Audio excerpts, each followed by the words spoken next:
Dzień dobry kochani, witam Was dzisiaj z portu w Cardamenie na wyspie Kos, gdyż właśnie z tego miejsca, oto właśnie tutaj takim pięknym stateczkiem będziemy wypływać na wycieczkę na pobliską wyspę, dodam wulkaniczną wyspę Nisyros.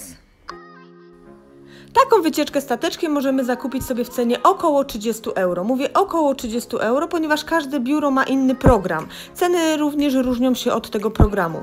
Linki do takich biur podam poniżej.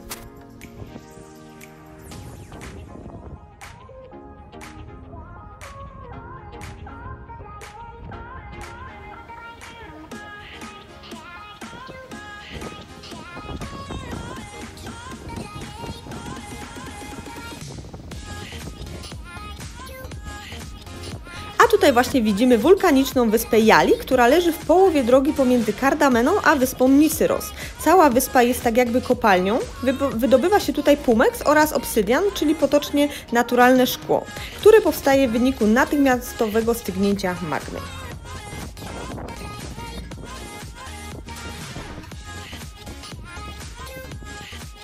A tam w oddali widzimy już wyspę Nisyros, która powstała dzięki działalności wulkanu, a tak właściwie cała jest wulkanem.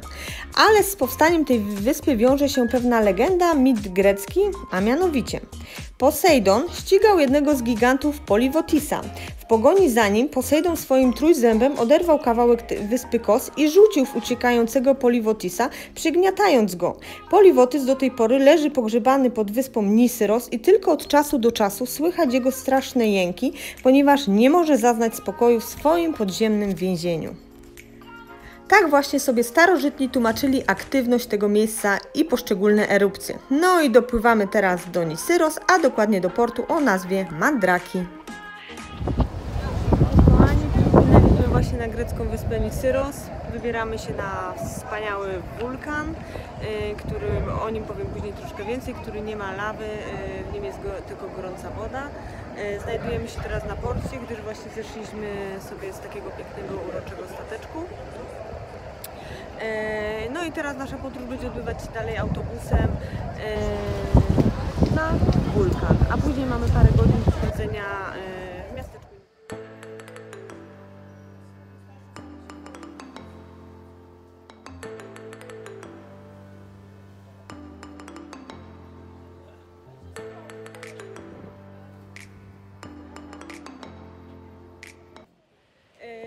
Jesteśmy najpierw w miasteczku Nisyros, pomyliło mi się, nie znałam tego planu zbyt dobrze i mamy teraz czas własny dla siebie.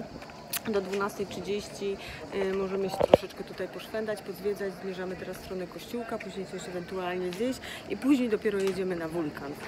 Także teraz trochę będzie z miasteczka na wyspie Nisyros. Tak jak widzimy, miasteczko Mandraki ma wąską zabudowę z białymi domkami oraz kolorowymi drzwiami i okiennicami, które stoją przy wąskich, krętych uliczkach, w których warto się naprawdę zgubić. Taką nietypową rzeczą, którą można tutaj spotkać, są mozaiki na placach, schodach, posadzkach, wyłożone z białych i czarnych otoczaków. Otoczaków, czyli takich kamieni, które są bardzo wygładzone i zaokrąglone przez morskie fale. Można to spotkać na każdym kroku, co będzie widać później. Inną taką rzeczą, z którego słynie ledwo tysięczna wyspa Nisyros, to różnego rodzaju regionalne domowe wyroby, poprzez różnego rodzaju syropy oraz dżemy. Napoje jak sumada, napój o smaku migdałowym oraz słodkie pomidory, z którego wyrabia się nawet lody o smaku pomidorowym. A zresztą posłuchajcie o tym sami. Także to jest sumada, to jest taki syrop, on właśnie ma smak taki marcepanowy. On jest bezalkoholowy, jego rozrabia się z wodą,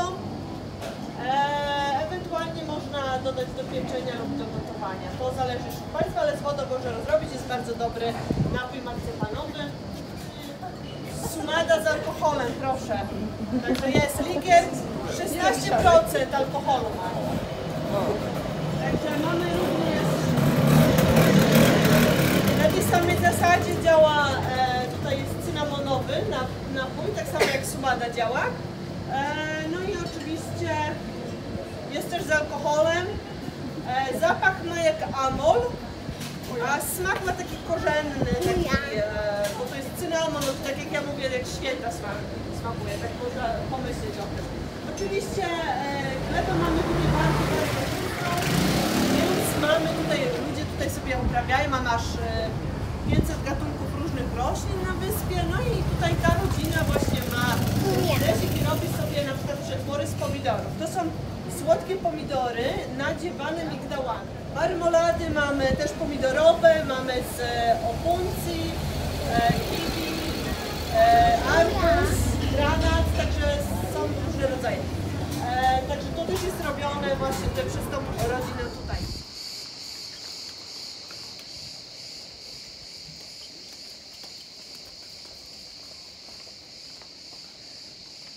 Kalimera! Jaki słodki piesek! A teraz zmierzamy do największej atrakcji Mandraki, którą jest przyklejony do skał z kamiennymi murami obronnymi górującymi nad miasteczkiem monastyr Panagia Spiliani. Wiedzie do niego 270 schodów, które prowadzą do świętej groty na szczycie, z różnymi ważnymi dla Greka ikonami. Idziemy właśnie do jednego takiego popularnego kościółka, który znajduje się tutaj na wyspie, ale musieliśmy pokonać trochę schodów. Jestem trochę zmęczona, ale zaraz mi przejdzie. Wejście do tego kościółka to jest cena 2 euro. Takie bileciki dostajemy. A dzieci mają za darmo.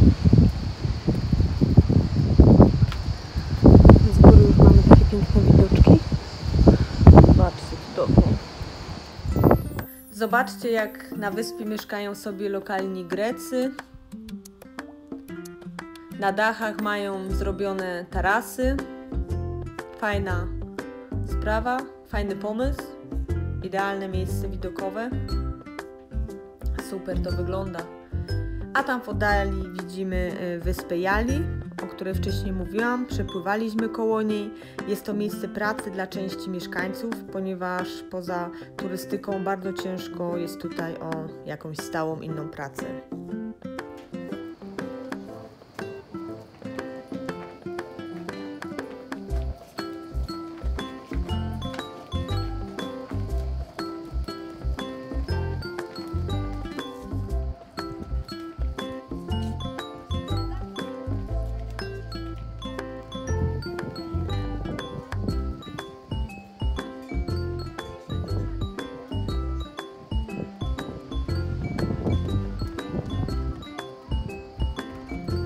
To jest kościół grecko-katolicki, prawosławny, który jest ikon. Aby wejść do tego kościółka, musimy założyć sobie taką szatę, żeby się zakryć. A tam na dole będziemy odpalać takie świeczki.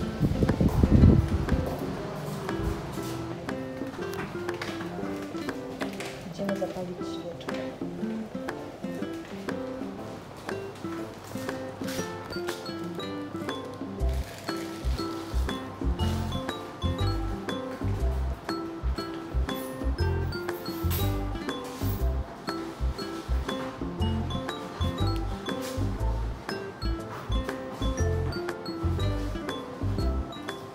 Oj, no to coś nie pali.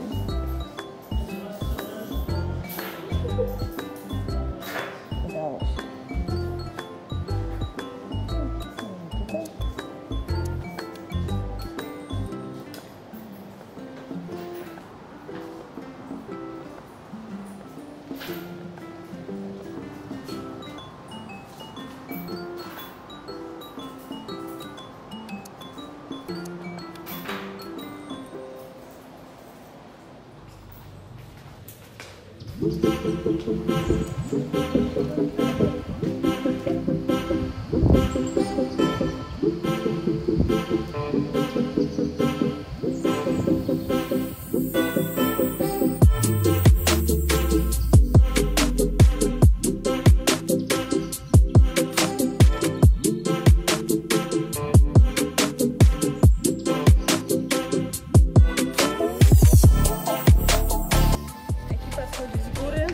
Idziemy jeść. Wszyscy zgłodnieli, ale miejsce wyśmienite. Gorąco polecam.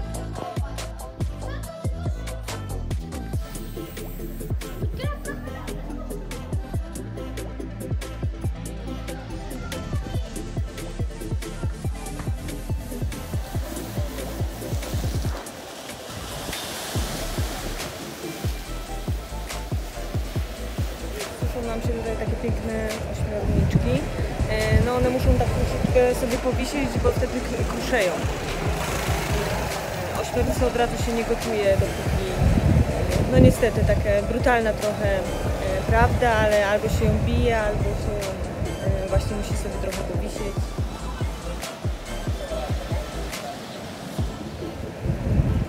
A za nami z tyłu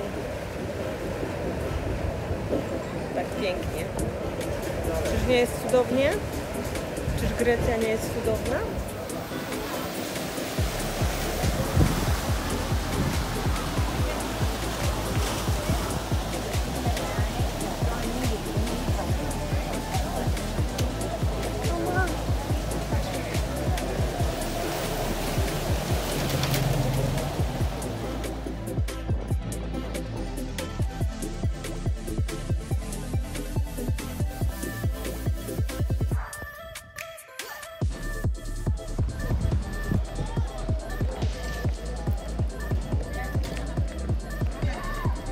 No i dotarliśmy coś zjeść. Tak krótko, co zamówiliśmy sobie do jedzenia. Mamy tutaj gemista, czyli nadziewana papryka ryżem z warzywami lub mięsem, sałatka grecka choriatiki, tłumacząc inaczej sałatka wiejska, oraz kleftiko, czyli pieczona w pergaminie jagnięcina z warzywami. Po przepysznym posiłku zbieramy się z miasteczka Mandraki na nasz autobus, który zawiezie nas do wioski Nikia, gdzie będziemy przechodzić po urokliwych uliczkach, aż dojdziemy do punktu widokowego, gdzie rozpościera się niesamowity widok na krater wulkanu, do którego następnie zjedziemy.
No i dotarliśmy już do krateru wulkanu. Cena za wstęp za osobę dorosłą to jest 3 euro, a dzieci do lat 12 wchodzą za darmo.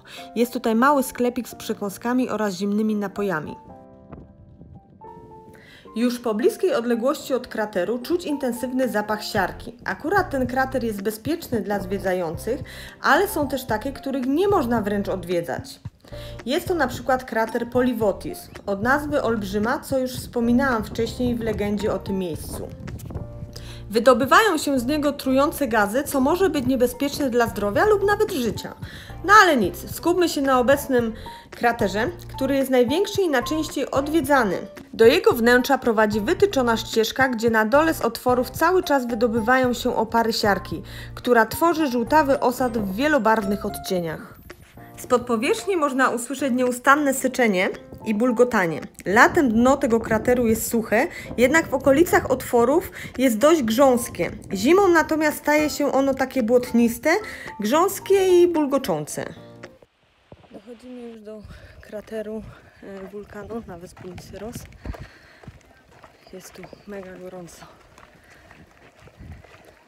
Osoby z astmą albo chorobami serca oraz kobiety w ciąży nie powinny schodzić na dół.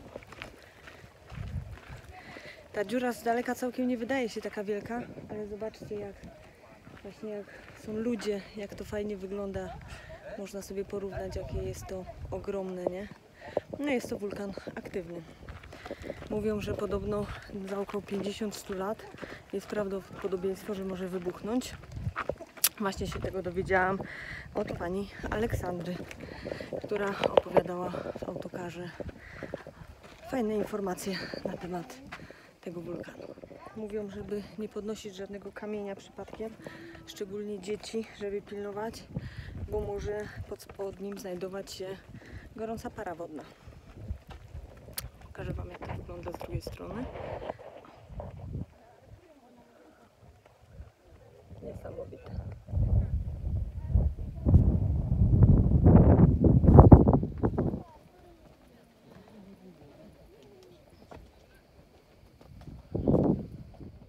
Dobrze jest tu mieć obuwie dobre, gdyż no ziemia jest mega gorąca. Także no ja mam trampeczki. Chyba jednak wygodniej niż w klapkach, zwłaszcza, że tam trzeba troszeczkę zejść, ale aczkolwiek ludzie chodzą mi w klapkach. Pani Aleksandra mówiła w autobusie, że w zeszłym roku nawet pani na szpilkach tu zeszła, także no chyba się da.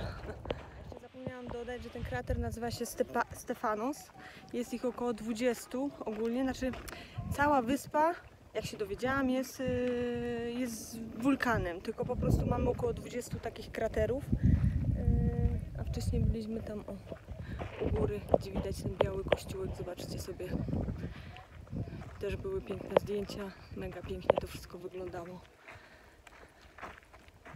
Idziemy się schłodzić na górę jakimś zimnym napojem, bo jest mega gorąco.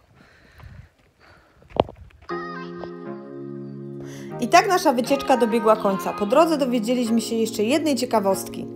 W pobliskiej wiosce Emborios, która jest półwymarła, w piwnicach mieszkańców znajdują się naturalne łaźnie parowe. Wykorzystuje się z nich parę wydobywającą się z wnętrza hydrowulkanu, a temperatura tutaj sięga nawet 70 stopni.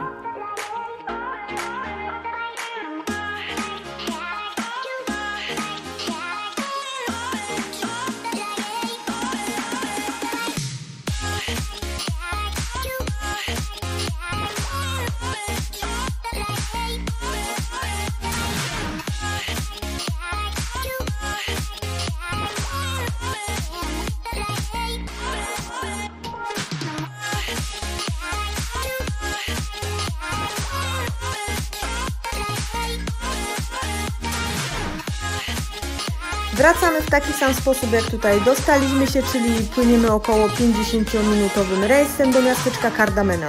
Kochani, podsumowując, wyspa cudowna, jej dziewiczy charakter, niezdominowany jeszcze przez masową turystykę, bardzo mnie urzekł. Na pewno tutaj wrócę, ale na własną rękę z noclegiem, aby odkrywać wyspę w powolnym tempie lokalnych mieszkańców. Bardzo dziękuję za wytrwanie do końca. Pamiętajcie, łapka w górę, subskrybujemy i do zobaczenia w następnym odcinku. Pa!